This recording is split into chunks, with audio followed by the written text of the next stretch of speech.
Salam sejahtera tuan-tuan dan puan-puan, saudara-saudari sekalian, apa kabar semua? Nama saya ialah Dr. Lee dan saya berasal dari Bukit Mentajam, Pulau Pinang.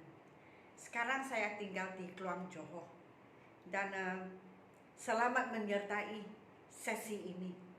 Sesi ini saya akan mendedahkan kamu kepada satu bahagian bahasa Inggeris yang kita panggil homographs. Nah, homo maksudnya sama. Jadi homographs artinya ejaan sama, tetapi sebutan berlainan. Erti juga berlainan. Maksudnya berlainan juga. So, hanya ejaan sama. Cara kita sebut tidak sama. Artinya tidak sama juga. Jadi pernah saya juga mengajar kamu homonyms. Homonyms itu bunyinya sama. Bunyi ataupun sebutannya sama, tetapi ejaan tidak sama, artinya tidak sama juga. Itu dipanggil homonyms. Sesi ini saya ajar kamu homographs. Jadi ejaannya sama, TEAR, tetapi sebutannya tidak sama dan artinya tidak sama juga. Oke? Sebab itu adalah penting kita belajar homographs kerana kita ingin menyebut perkataan dengan betul dan bercakap. Waktu kita bertutur dalam bahasa Inggeris, kita bertutur dengan sebutan yang tepat supaya orang lain faham kita. Sebab apa? Ejaannya sama. Jadi kita kerap mendengar orang sebutannya salah sebab dia hanya tahu satu sebutan, tetapi artinya sebenarnya dalam konteks yang dia bercakap itu, perkataan itu sama ejaan, tetapi sebutan dan artinya lain. Jadi kita dengar saja kita tahu. So ini mempengaruhi, memberi efek kepada kita waktu kita bercakap. Sebab orang tidak faham sama ada dia cakap ini atau itu. Sebutannya tidak sama. Okey, so hari ini saya tulis ini dipanggil phonetic transcription. Nah, ini disebut senang, saya ajar kamu sebut begini untuk kesenangan, kemudahan, kesenangan semua. Kalau telinga, macam inilah telinga. Okey, macam saya tidak pandai melukis, mungkin telinga macam inilah, kan? Atau mungkin begini sajalah, ya. Okey, telinga. So, okey, jadi guru pun mesti pandai melukis, tahu? Mungkin ini subang, anting-anting. So kita sebut mengikut telinga. Okey, kita sebut mengikut telinga. Jadi telinga ialah ear. Okey, kita sebut ear. Kemudian tambah T di depan, tear. Tapi hari ini, yang ini saya maksudkan rib, jadi dia bukan tear lagi, dan dia bukan ear lagi. Sepatutnya bawa ini, ya. So hari ini saya mula dengan ini sebutan angin. Macam mana sebut air? Angin sebut air. Jadi T, ini T kan? T, air, te, T, air, te. Jadi inilah fonetik simbolnya. Te, te maksudnya rib, bukan RIP, ya. Itulah ini. Ini rib, dia maksudnya koyak. Kalau kata kerja, kalau ianya digunakan sebagai kata kerja, maksudnya to rip, to rip, so it becomes a verb. Kata kerja. So sebutan, mula dari angin. Mula dari angin kita cakap apa? Air. Jadi tambah T di depan, te, t, te. Te maksudnya mengoyakkan. Okey? maksudnya mengoyakkan. Jadi ini adalah kata kerja, is a verb. So contoh ayat, saya melihat masa lalu, saya melihatnya koyak surat, dia suara. So sentence, I saw him koyakkan, tear up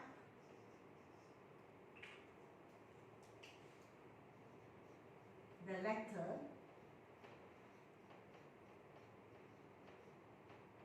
in anger.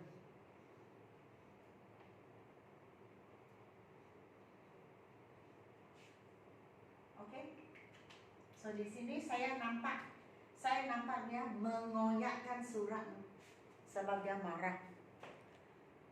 So yang te ini maksudnya mengoyakkan. Tetapi te juga ada digunakan sebagai nama, kata nama. Sebutan contohnya te. Te maksudnya ada satu kesan koyak. Jadi yang bahagian koyak itu dipanggil te kalau sudah koyak. Contoh saya boleh cakap bajunya. Contoh his shirt. Ada, has, satu, kecil, small. A small te. Maksudnya kesan koyakan. Jadi yang ini te, yang te ini adalah noun. A small te, maksudnya baju, mungkin t-shirt.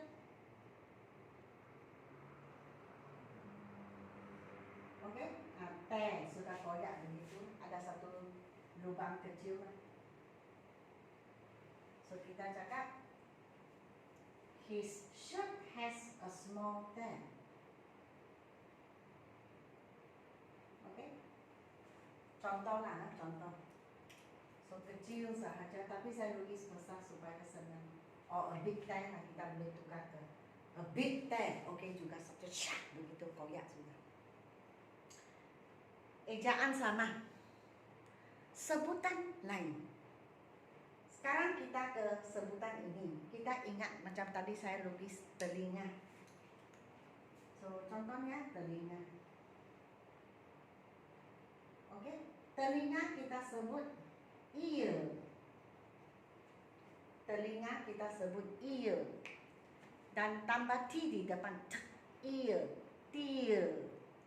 Oke, ear, tear. Di sini tear maksudnya bukan menangis, tetapi air mata. Waktu kita memberi erti, kita tulis cry supaya kita tahu. Sebenarnya tear, air mata. Saya sepatutnya tulis di sini. Air mata. Air mata dipanggil a tear kalau satu titik. Kalau terus turun tears, banyak titik. Sebutan mengikut fonetik simbol. Tear. Mengapa R itu dalam kurungan? Sebab kalau kita menggunakan bahasa Inggris dari England, dari the United Kingdom, R itu kita tidak guling, kita tidak guling lidah. Kita hanya cakap tear. Jadi yang R itu tidak guling. Oke, tidak macam tear atau tear. Itu untuk American English. So yang ini ingat ear. ear, tear. Yang ini te. So tear. Kalau te koyak atau ada lubang koyak akibat koyak air mata, tear. So kita boleh beri satu contoh. Contohnya Lisa. Berasa, felt. Sedih, sad. Dan satu titik air mata, a tear.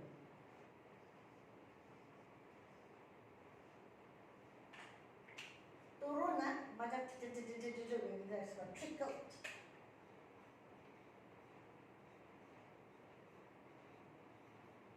Down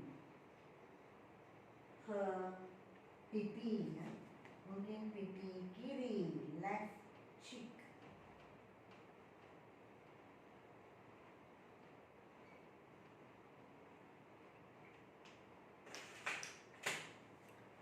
Oke, ini dipanggil homographs. Ejaan sama, sebutan berlain, artinya berlainan juga. Itu dipanggil homographs.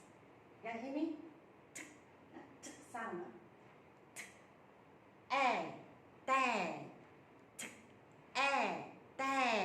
This one ear, tear. Te koyak atau kesan koyakan. Tear air mata.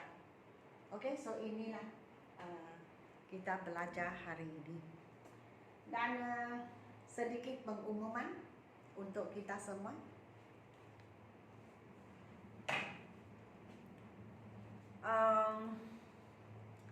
Sekarang saya sedang menulis buku kedua yang sudah sampai ke bab ke-35.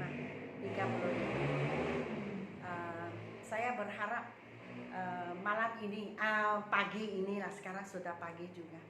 Pagi ini selepas saya memuat naik video ini, saya akan teruskan dengan, saya akan menghabiskan bab ke-36 sebab ada juga bab-bab yang panjang. Sekarang ini saya sedang membuat question text. Contohnya, she is happy, isn't she? Itu panjang bab itu, banyak latihan. Jadi makan masa sedikit lah. Saya harap saya boleh habiskan sekurang-kurangnya tinggal 3/4 bab ke-36. Saya harap saya boleh habiskan selepas memuat naik video ini. Dan saya boleh beralih ke bab ke-37. Untuk buku 2 saya sudah membuat keputusan untuk mengeluarkan 40 bab, 40 lessons, 40 chapters. Dan sekarang sudah sampai ke bab ke-36. Tinggal 4 habis buku ini. Dan buku habis, saya bekalkan jawaban itu pun ambil setiap latihan saya beri jawaban di buku. Dan ini tulis dalam bahasa Melayu, bahasa Inggris, bahagian penerangan, bahagian nota. Saya menggunakan 2 bahasa, jadi sama juga ambil masa sebab saya mesti menterjemahkan dari bahasa Inggris ke bahasa Melayu. Sebab itu buku ini agak lama untuk dikeluarkan, diterbitkan. Selepas saya bekalkan jawaban, maka saya memohon ISBN, dan lepas itu buku dihantar ke kilang untuk dicetak. Dan kilang sudah, sebab saya ada 7 buah buku, jadi di buku kedua saya ada warna yang lain. Jadi ini buku 1, belakang sini biru. Jadi buku kedua itu saya suruh mereka buat lain color untuk saya. Jadi buku kedua itu di belakang sini warna ungu, purple. Saya sudah melihat contoh sampel dan saya sangat suka. Color dia ada sedikit seperti color handphone saya, Oppo, warna ungu, purple color, very nice color. Waktu saya melihat, saya rasa tenang pikiran saya sangat suka. So itu dia buku 2. Dan online kelas saya sekarang sudah bulan Oktober. Jadi dalam masa 2 minggu inilah saya akan buka pendaftaran untuk kamu mendaftar apa-apa kursus yang kamu berminat, kursus online. Kita jumpa virtually ya dalam komputer. Dan inilah kursusnya, speaking, make sentences, listening, reading, dan grammar. Oke? Atau lain-lain. Untuk mulai bulan November, kursus saya, kelas-kelas saya dibahagikan kepada individu. Maksudnya seorang guru, seorang pelajar. Oke? Pasangan, 2 orang pelajar, seorang guru. Atau kumpulan. Kumpulan itu lagi saya bahagikan kepada 2 kumpulan. Kumpulan besar. Kumpulan besar kita boleh buat untuk reading, grammar, dan listening. Kumpulan kecil untuk speaking dan make sentences, supaya semua orang ada peluang untuk bercakap semasa speaking dan peluang untuk membina ayat dan saya betulkan serta-merta untuk semua orang lihat. Jadi itu mesti kumpulan kecil. Jikalau tidak ada peluang untuk kamu praktis, cukup praktis. Dan sini juga kursus online yang akan saya mulakan pada bulan November untuk sekolah rendah. Sekolah rendah ada 2 kumpulan. Satu kumpulan itu diperlukan atau menggunakan bahasa Melayu untuk membuat penerangan seperti sekarang. Lagi satu kumpulan 100% English untuk melatih pelajar, kanak-kanak, melatih mereka memahami bulat-bulat bahasa Inggris. Dan selepas setahun 2 kita boleh dengar mereka mula bercakap bahasa Inggris. Suka hatilah ibu bapa. Sekolah menengah, SPM, MUET, bagaimana kita mengendalikan MUET secara forum? What is the proper way to deliver your forum or writing or reading or listening?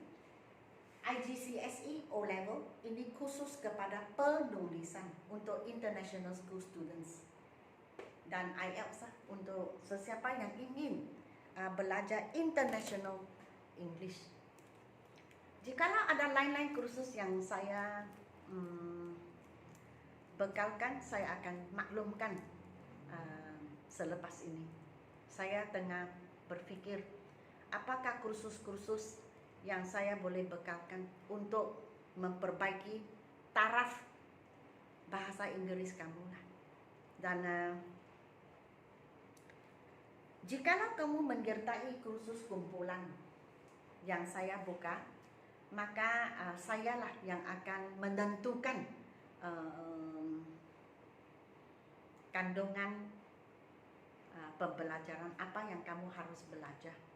Tetapi jikalau kamu sendiri ada keperluan lain, sendiri ada permintaan, contohnya kamu ingin saya membantu kamu menterjemah dari bahasa Melayu ke bahasa Inggris. Kadang-kadang dalam mesyuarat, oleh kerana seseorang itu tidak cukup keyakinan, tidak tahu sama ada cakap begini atau begitu, maka boleh sertai kursus saya dan saya tolong bantu kamu menterjemah.